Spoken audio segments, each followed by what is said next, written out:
road to sin. And just like the devil's doormat, my soul's wearing thin. Oh, so I can't go back again. Dreaming dreams, I've been playing games that I know I just can't win.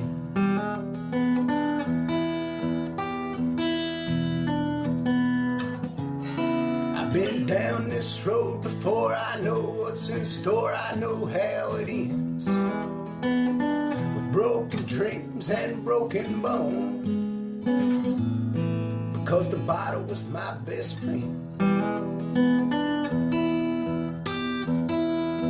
Sometimes I hear that whistle blowing, I can't tell a dream or if it's true.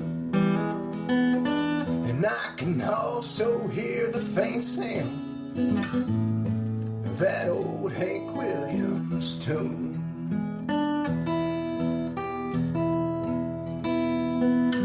And I never call myself a rambling man, 'cause I can't ever seem to leave this old town. But there's a place out there up high somewhere that only the devil fears. Oh, but you can't get there from here.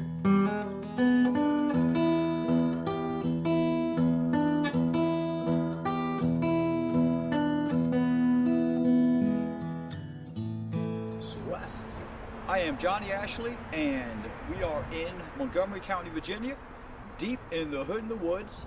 Now, for what we're going to talk about today, we have a way house from the Radford Quarry on this side of me, which we're going to check out. And on this side of me, you can see old columns from a train bridge that used to be here. That also came from the quarry, and we are going to talk about that. We're at the mouth of the Little River, where it meets the New River, which the Little River is the county line between Pulaski County and Montgomery County, and then the New River would be the boundary between Pulaski and Montgomery again on this side of it. So in between these two, we have a phenomenon that we have in Virginia where we have towns that are counties. So we're about a mile from the town of Radford, which is in Montgomery County, but is its own separate entity from the rest of Montgomery County. In June 1980, Gina Hall was an 18-year-old freshman at Radford University. She lived with her sister. That night, she went out dancing. She borrowed her sister's car and went up to Blacksburg. There in Blacksburg, she met Stephen Efferling. She went with Stephen Efferling back to his house down by Clater Lake. There he claimed that he tried to have sex with her and she refused his advances. So she dropped him back off in Radford, and that was the last time that he had seen her. Gina Hall lived with her older sister Delana, D-L-A-N-A. I'm not sure if that was a typo, Delana. Delana was a 21-year-old, and she also went to RU. Delana woke up the next day to find both her sister and her car had not returned. She contacted the Radford Police Department, but they were no help. She then enlisted help of her friends, and they began searching for her vehicle. Her car was found across the river in Pulaski County at a pull-off by this train bridge. Volunteers began searching for her body. They found her bloody clothes underneath the train trusses that used to be here. All of this happened before DNA testing, but the blood in her vehicle tested positive for her same type of blood. And at the lake house that Stephen Epperly had taken her to, her type of blood was also found there. And then icing on the cake was his type of hair was found on the bloody clothes that was underneath the bridge. And also he had a Maddox, which is kind of like a pickaxe, that had her type of blood on it as well. Even though Gina had not traveled more than 20 miles, it was a complicated case for law enforcement because she had lived in one county, her bloody clothes had been found in the second county, and then in a third county, her car had been discovered, leading to multiple different jurisdictions and the debate of who would actually prosecute the case. Everett Shockley, who was the Pulaski County DA, ultimately tried the case. Personal note, I have beat Everett Shockley defending myself in court. She disappeared in June, and come September, Stephen Epperly was charged with her first-degree murder. He has been convicted and spent almost 40 years in prison. This was the first murder case in Virginia to be tried without a body, a confession, or an eyewitness, and to still get a conviction. Since her body was never discovered, the case is still open. Epperly worked construction and knew that they were pouring slabs of concrete here. Local legend is that she's buried underneath. This area has been searched with modern ground-penetrating radar, as well as Epperly's mom's house and the location that her car was found. This site was also searched with modern ground-penetrating radar. A book was written about this called Underneath the Trestle.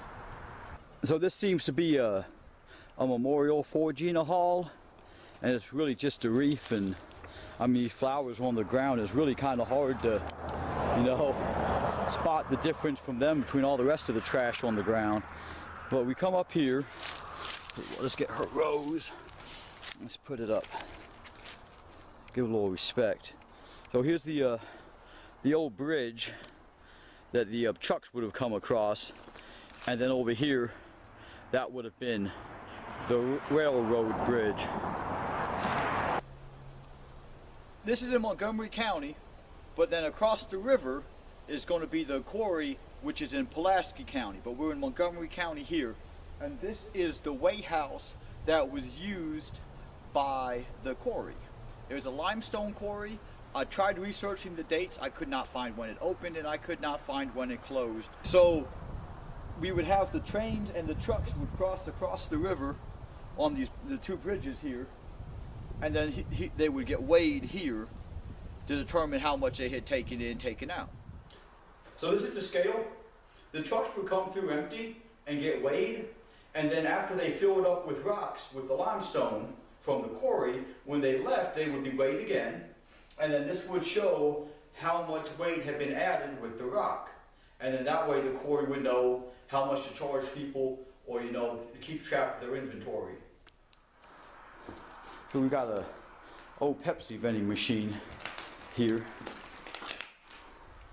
And see, here's the bathroom. Now we can just come in here, and you can see the half doors are busted and windows are knocked out.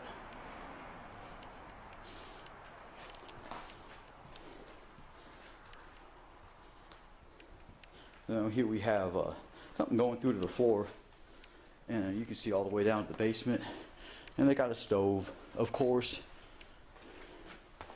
Oh, anyone here? And we just got, hobo-ishness going on.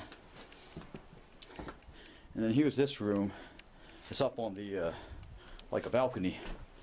But it gives us a great view of the bridge that, where the train trucks would have been coming over. So these guys could have kept an eye on it.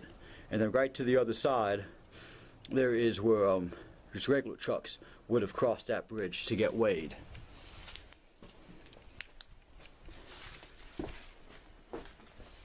Now, nothing much going on in here. It's the beer bottles.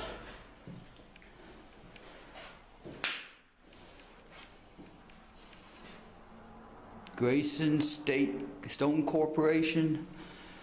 There's another Montgomery Limestone Corporation. So this would have been all the files, maybe, where they was keeping a record of who was getting what, because this is what they would have done, being the weigh station.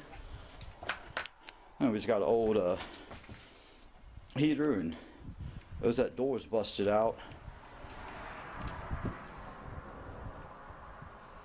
And we just come right over here, and there's a second bathroom. It's just floor is all covered up with all the ticket paper.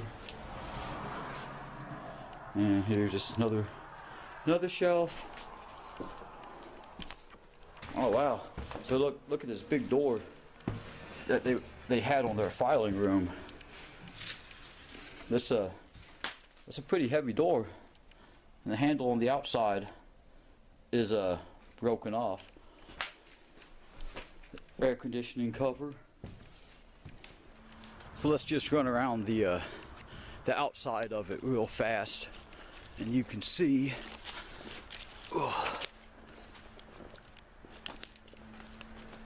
So there's one of the trusses, or one of the pillars for the old railroad bridge,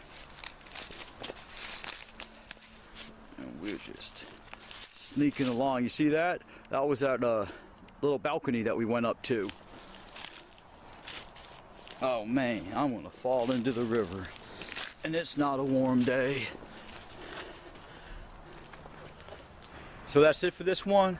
I hope you enjoyed it. Please hit the like button. Please hit the subscribe button. Don't watch my stuff for free, man. Subscribe and like it. And you can follow me on Facebook under Hood in the Woods, and you can follow me on Instagram as Abandoned in Appalachia.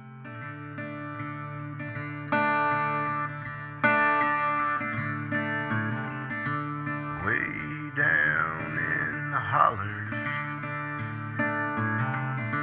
of West Virginia to Tennessee.